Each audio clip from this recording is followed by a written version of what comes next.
what I was getting at is that there is a whole constellation of things to do with the reality testing of the right hemisphere and the lack of it in the left.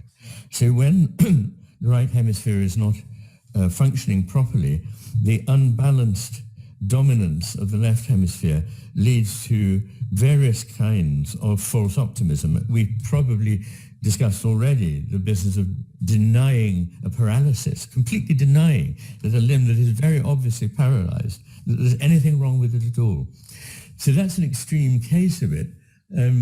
But we also know that from some interesting research done on subjects when one hemisphere at a time was anesthetized, that the left hemisphere has a very high opinion of itself and thinks that it has all kinds of strengths that the friends and relatives of this person don't agree with, whereas the right hemisphere tends, if anything, to be slightly self-deprecating, tends to be a little over-modest about its capacities.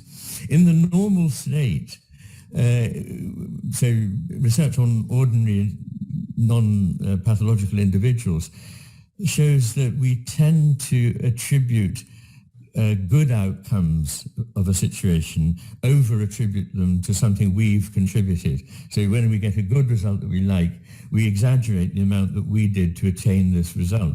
Whereas when there's a result we don't like, we minimize, again, wrongly, the role that we played. So we tend to live in this state of sort of somewhat denial, at any rate at the moment in the West, which of course is highly relevant to our situation.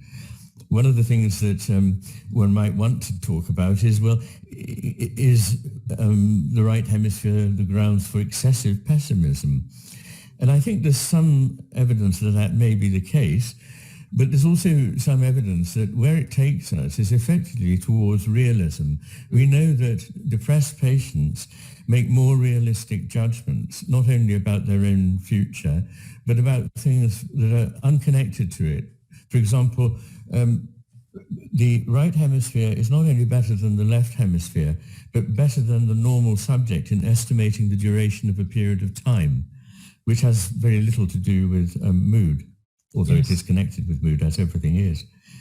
So that's interesting. And insight, you see, insight is something that's very important. Having insight into yourself and insight into your own illness seems to be dependent on the right hemisphere. One of the things that we would tend to see in schizophrenia is a range of phenomena that are more typical of right hemisphere deficits than left. We'll come to that in a future chapter.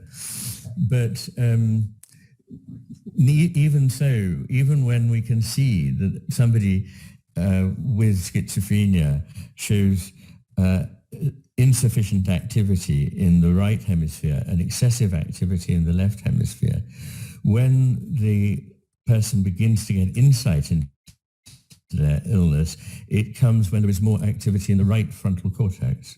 So the right frontal cortex is important for understanding what's wrong with oneself, reality testing in all modes. And I'll just add one little rider here, which is that you would think that depressive delusions must be due to an imbalance in favor of the right hemisphere. But in fact, they don't appear to be so. They appear, when they become delusional, to be due to a left hemisphere overdrive phenomenon.